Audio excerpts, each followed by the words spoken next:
So back in 2002, I planted this Agave havardiana, which is known as a century plant, in the corner of the greenhouse here next to the pond. And we always joked about how someday it's going to send up its flowering top, and that'll be a problem because it'll be too tall for the greenhouse. And we always had a good laugh about it. What would we do? And then said, well, it's only supposed to flower once every 100 years, so the possibility of it flowering is pretty slim, and we shouldn't really worry about it too much. So then today I came to the greenhouse and I just happened to look up, and I'm like, whoa, that baby is setting up a flowering stalk. In fact, I didn't even notice it. How long has it been that it's been like this? It seems like it must have been growing very rapidly, because I didn't notice it up until now, and it's already hit the top of the greenhouse and folded over. So I got a little problem on my hands. It's actually a 2-layer plastic in the greenhouse, so it's not like I can really cut a hole for the thing to go out, because then the greenhouse will deflate. So I'm going to see what I can do to maybe put a lasso around it and pull it over a little bit so it can flower more horizontally. I hope it doesn't break. Anyway, that was my nice little laugh for this afternoon. Always something new happening at Strictly Medicinal. Okay, so this is part 2 of the video.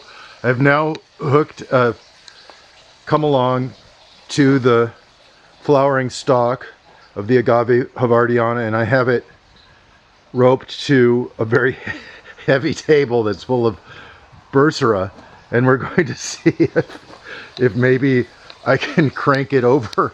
It's really it's really strong. I mean, I can't believe I didn't see this thing growing here until now. This is actually working, and it's scoring the top of the greenhouse, and it's cracking a little bit.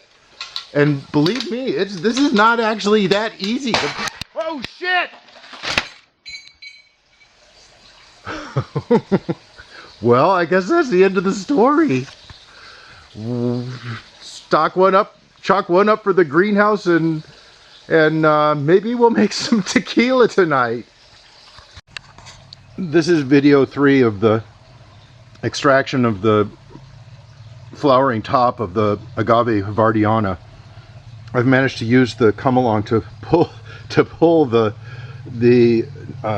nascent flower off of the agave, and it occurred to me that actually these are supposed to die after they flower, so I don't think that's going to die. Maybe since I pulled it off early and it hasn't made seeds, it won't get the genetic message to expire in a monocarpic kind of way. But anyway, this thing is heavier than I can lift. I cannot lift it, which means that it's over 100 pounds. It might weigh 200 pounds. And it's filled with this consistent white substance, which is very tasty looking. And so I took a taste of it, and then I had to take another one and another. It's extremely sweet and absolutely delicious. You can see how you could make an alcoholic beverage out of this. It's full of starch and sugar. Anyway, I guess that's the end of my story. I'll keep you posted as to whether or not the plant dies. I don't think it will.